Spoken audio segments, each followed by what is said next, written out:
Better at Chess Nation. What's good? This is Terrence with another video. This is day 4 of our daily puzzle 30-day challenge. So this whole week we've been going over basic checkmates, advanced checkmates, 4-move checkmates, checkmates on top of checkmates on top of more checkmates. And it's important to look at those checkmates because when you understand the different patterns of checkmates, you look for them more, no matter what the board looks like. So there are 3 phases to the game: the opening, the middle game, and the end game. The end game is where a lot of checkmates happen, but you don't need to necessarily wait to the end game to checkmate your opponent. So the important thing about this series is showing the different checkmating patterns and such, so that you will look for them sooner rather than later. Sorry, I'm just plugging in my charger here. Yeah, you'll look for them sooner rather than later. All right, so let's continue with day 4. Alrighty, what do we have here? Okay, perfect. So, crap, I learned the name of this checkmate yesterday. I forgot it. Whatever. But okay. So, my first glance, this looks it doesn't look like a checkmate. Like, I had never seen this checkmate before, probably several months ago. But after playing a few puzzles and watching a few lessons on checkmates and stuff, I found this out. And now it's like, okay, wow, I'm kind of mad I haven't seen this before. So, I mean, because I've been playing chess since I was in 8th grade. And yet I've probably gotten the best I've ever been within the last year or so. So, and, you know, that's 8th grade was like a couple centuries ago. So, you know, I know you can't tell by, you know, how young I look. But, you know. Yeah, but anyway, so with this checkmate, first let's take note of where the king is. So the king is on the edge of the board, so that means 5 squares. It has 5 spaces it can possibly go to. Just looking at this, 4 of those squares are taken up by the king's own pieces, so that means the king can only go to this square. So looking at our pieces, we want to see if we can devise a plan to get the king to this square where it's stuck. So this is the important square right here. So what we can take note of here is that we can put the king in check here. By putting the king in check with this knight here, the king is moving to this square. Then that's where the fun comes in. So we're gonna start off by there. The knight moves the king off this square to this square right here. So now it's there. So now the king is stuck on that square. So now if you look here, we have our 2 rooks. Right, the 2 rooks are connected, and then we also have this open diagonal on the H file. So we attack the king once, the king jumps up to this square because now that's open. But so now the king is stuck on a different edge, which means what? 1, 2, 3, 4, 5. 5 spaces the king can go to. So 3 of the spaces the king can't go to. 1 because of the king's or black's own pieces, and 2 because of the knight. So now we need to find a way to check the king on this horizontal, which would be this rook right here. So this is a checkmate right here. All right, let's keep it going.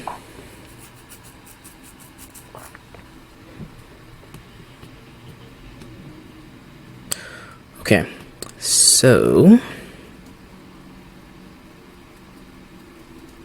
this one's a little bit more difficult.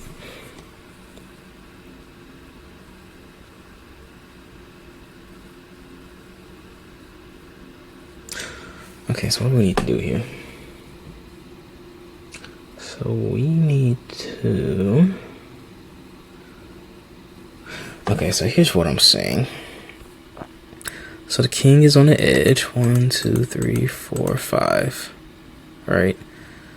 So the king only has 1 square it can go to here. These 2 squares are blocked off by the queen and rook combo. These 2 squares are done or the king can go to because his own pieces are there. So this square is the only option for the king. So in order for us to get a back rank checkmate, we need to do 2 things here. We need to get this queen off this diagonal. So this queen is blocking a very important square for our knight, because the knight will help aid in a distraction. So we can't just move our queen here, because the rook would just take, and then our rook can take, and then the king can just take. So that's not going to help us. But if we can get the queen from this diagonal right here, so our knight could jump here, we can put the king in check that way, where their only option is to go here, and then we could launch our queen here, because now that we've created a space between the king and the queen where the king wouldn't be able to take back. So the rook will come over, take the queen, then the rook will come take this rook, and then that's checkmate. So that's the first thing. So how do we go about doing that? We would go about doing it, I believe, by this, right? No? Okay.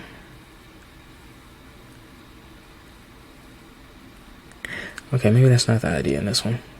Maybe there's a different idea at play here. Oh, you know what? Actually, I goofed.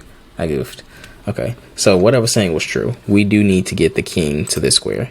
However, we don't need the knight to do that. We can actually use the queen to do that.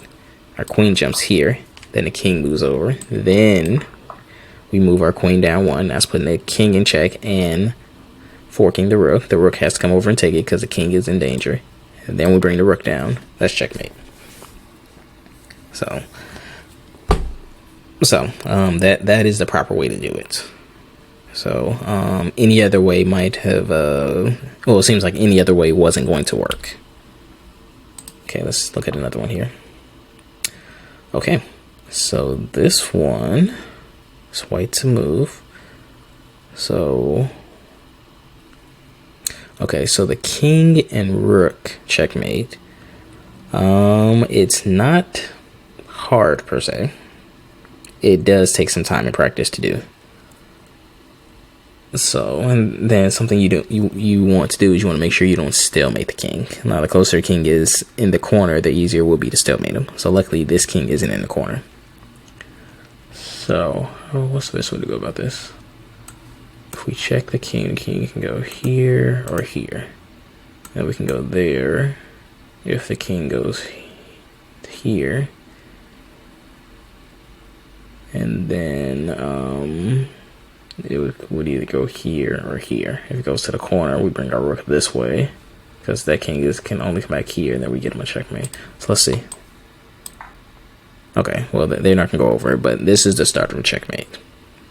So the king is in check. If the king decides to go here, we would just take this pawn. Then the king is either going to come back this way to h6, or it's going to go up to h8. If it goes to h8, we're going to move our rook right here to g4. And the reason we're going to do g4 is that g5, the king could just move over and threaten the rook again. But g4 would oh, actually, no, wait a minute. Oh, you know, actually, no, g5 will be fine. G5 will be fine because it's coming from this corner to go here. So g5 will be fine. And we just come down there on the next move. And then that's checkmate. Actually, I can show you guys. Okay, so we take this rook. Now the king can go here. Then we take the rook again. Now if they go here, we would jump to here. The reason we jump to just there and not all the way down here is because we don't need to go that far. We just need at least one square between the king and the rook. So the black's king is forced to come back here because, again, it's in a go back. It's in a corner. So 1, 2, 3. Those are the only moves black's king could make. So, and 2 of the squares are cut off because of white's king. So black is forced to jump there. This is checkmate because 1, 2, 3. Those squares in front of the king are blocked off. So the king is stuck in his back rank. So a king in opposition to another king creates a barrier similar to if a rook was on that file in front of the king. Alright, so let's X that out. Alright, let's go to the next one. Okay, so this is one we've seen already a few days ago. And so the both the F and the G pawn are moved up. So the king has no pieces right here that he can even potentially use to block. If this G pawn was, say, here, then this attack by this queen could be blocked right there. But since it moved up and the F pawn moved, it's opened up a direct line of fire to white's king. So that's checkmate right there. Alrighty, so what do we have here? Okay, so this checkmate, and again, some checkmates, excuse me, a little itchy. Some checkmates, is more so, I guess I would like call them like a positional checkmate. That means you take advantage of your opponent's position, the space around your opponent's position, to deliver a checkmate.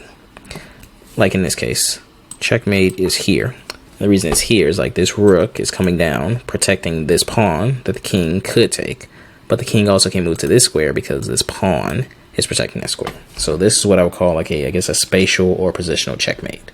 So this is a more, I guess, a more advanced checkmate that in time, instead of looking for the common checkmating patterns, you look at the space around your opponent and use that against your opponent. All right, let's go to another one.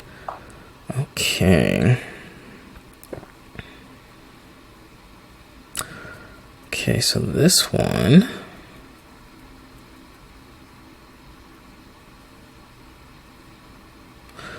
okay, so in this one, I think the idea here is to move your queen there. That way it's attacking the king here, where the king has to go to this square. Then you move this pawn up, and this pawn will be attacking that king, and it's also protected by the king. So this is another space positional checkmate, where you're taking advantage of the space around your opponent's king to deliver checkmate. So you go here, they go up, you deliver checkmate with the pawn. So this queen is cutting off that square, this pawn is cutting off that square, this pawn is, you know, attacking or controlling these squares. So the king, again, only has 5 spaces around it. So 1, 2, 3, 4, 5. So this last square right here is protected by the king, as well as this pawn is protected. This pawn is protected by the king, so that pawn isn't going anywhere. This space in front of the king, this, you know, to the left of the king, is protected by this pawn right here. The king's own pawn is blocking this square, so that, you know, the king's not going there. And then his queen is attacking this square, which means the king can't go there. So this is a checkmate. Again, it's the more you play chess and look at different chess mating patterns, understanding space and position, the easier to become to look for this position, look for this type of checkmate. See, this requires a little bit more forethought, a little bit more understanding the space around, and just, you know, just coming up with a plan. So once you know how to plan around what your opponent's position is, you know, looking for something like this becomes easier. I typically don't get a lot of checkmates like this. I typically get the checkmates that involve, like, you know, several different pieces. But I mean, I can get this checkmate. I have before. I don't think it's been a lot of times I've gotten this. I typically look for the common checkmating patterns. Those are usually the easier checkmates to spot. But as you learn to get more advanced, these checkmates will start to become more obvious to you. Okay, let's do another one.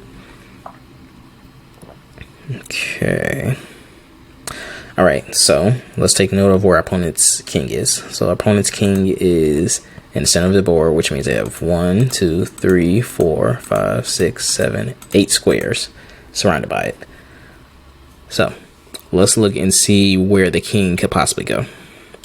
So we know this square and this square, the king can't go because this pawn is controlling those squares. We know the king can't go anywhere on this row or rank because this rook right here is controlling that. So this square and this square, white's own pieces are on, so white can go to those squares if they wanted to. So so that means white has this square and this square. So now we need to look at, okay, now that we know that, we need to see, do we have a piece that can attack the king to take advantage of this space around the king? So we do. We have this rook, which can go right here. So then we need to see, okay, if I move my rook there, if I'm going to attack from right there, is there a piece that can block the attack? So the only piece that could do that is this rook right here. So if I move my rook here, this rook is going to move here. But this rook is unprotected, so my rook can come in and take that, and that's checkmate. Bam. Okay, so again, the knight can do that. You know, that was something I didn't take into account. But so again, the knight can move there to block that attack. It's not going to matter because this rook still controls this rook still controls this whole file. So essentially, it adds an extra move for white to protect against, but it doesn't change the outcome. Okay.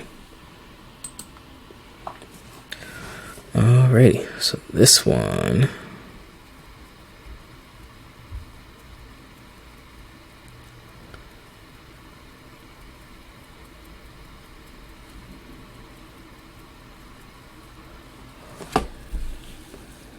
Oh, okay. Oh my gosh. Okay, I was looking at this one all wrong. Okay. So, there's a few concepts at play here. So the first thing you want to note, so the king is on the edge of the board. 1, 2, 3, 4, 5 spaces around it that it can go to. This pawn and this rook are taking away these 2 squares. This knight is taking away this square. So right off bat, that's 3 squares that the king cannot go to. So that's that. We would love to potentially go here with either a queen or a rook, but white has too many defenders there. So we have 3 pieces attacking this pawn, and white has 3 pieces protecting that pawn. So if we were to go through some type of exchange, that would be an even exchange. That's not going to help us. But something to notice here is that this bishop right here is pinning this pawn to this king, which means this square is actually open for attack. So we move there. So now the king is forced to move off this horizontal. And because this is no longer a pin on white's next move, if we don't move the queen, white can just take our queen. But we need to worry about that because our queen is just going to go here for the checkmate. So our plan there was to, what we did, we took advantage of the space allotted to us. So let's analyze that. Okay, so we take note of this bishop right here, pinning this pawn to the king. So this is attack right here. This is a legal move. We can do this, and we don't have to. Our queen is not in danger for this move and this move only. Once that king moves away from the pin, moves away from the pawn is no longer pinned, and our queen is in danger from that point on. So now looking at this, we knew coming in, let's go back and move. So this square, and this square, the king can't go to. So with this bishop being here attacking this pawn, moving here means the king only has 1 square to go to, which is here, because this queen is now attacking this this file, and then also this queen is attacking these squares. That little t right there, those are all the squares the queen is attacking at this moment by moving there. So now that the king has moved to the corner, the king only has these 3 squares to go to. So what we're going to do is we're going to so knowing that, we know that, okay, the king can go there. The king can go to any of these 3 squares. All we need to do is attack the king, as well as keeping that same control of those squares there. And by doing that, by moving our queen here, we're attacking the king and taking away these 2 squares right here. So this is a checkmate. Okay, let's do one more. So let's wait to move.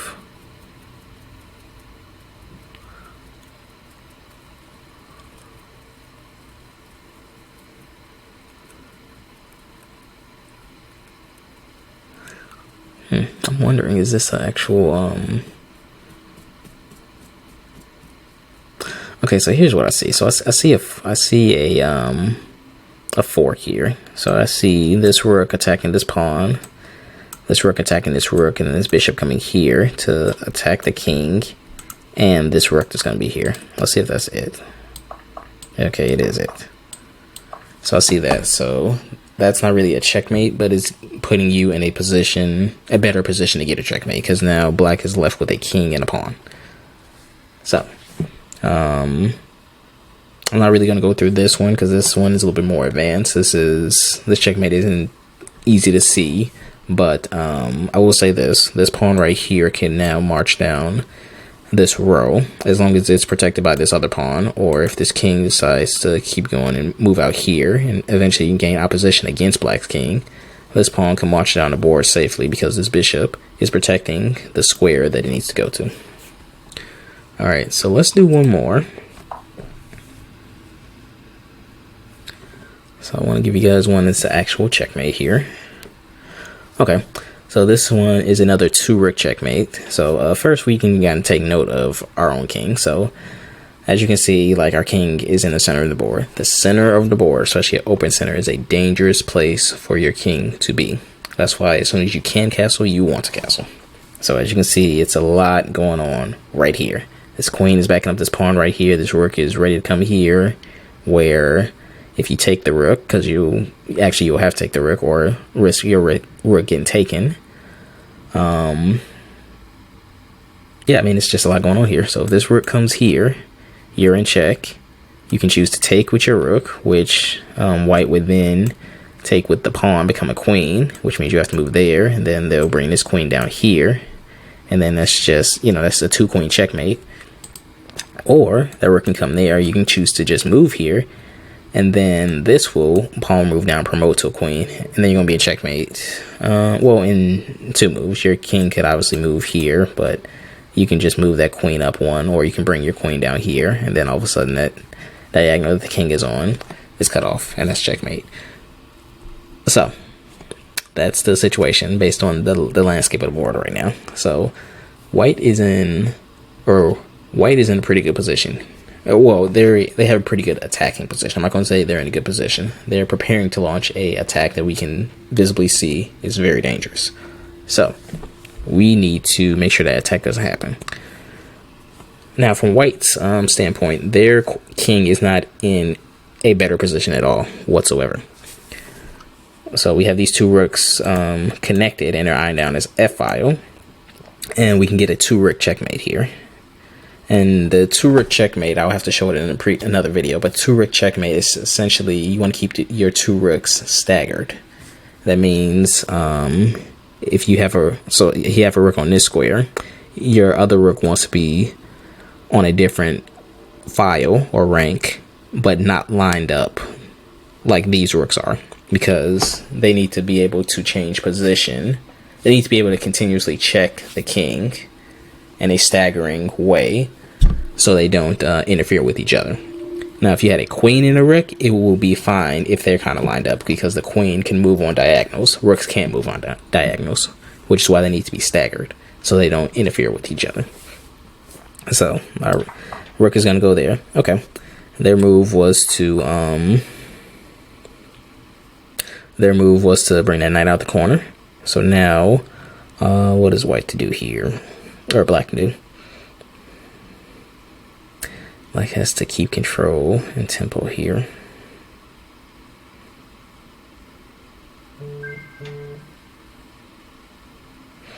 Looks kind of tough. Because I will say black can just simply go there, but then white just takes that rook. And if the rook moves back, if the rook moves anywhere not checking, then that whole sequence I was telling you before about the rook and the queen could happen.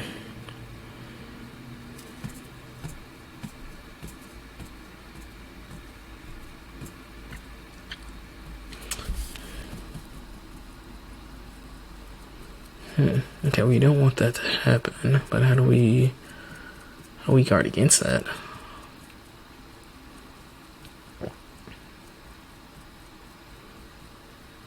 Oh, okay. Okay, I should have been paying more attention to the board. So we have this bishop sitting right here. So actually we want to check the king again, right there. Then we deliver a checkmate, or we deliver a check there, because of course that queen is right there on that diagonal. This is checkmate. So that's day 4. That is day 4 If you like the video, share the video, comment below your thoughts on the video. Subscribe to the channel.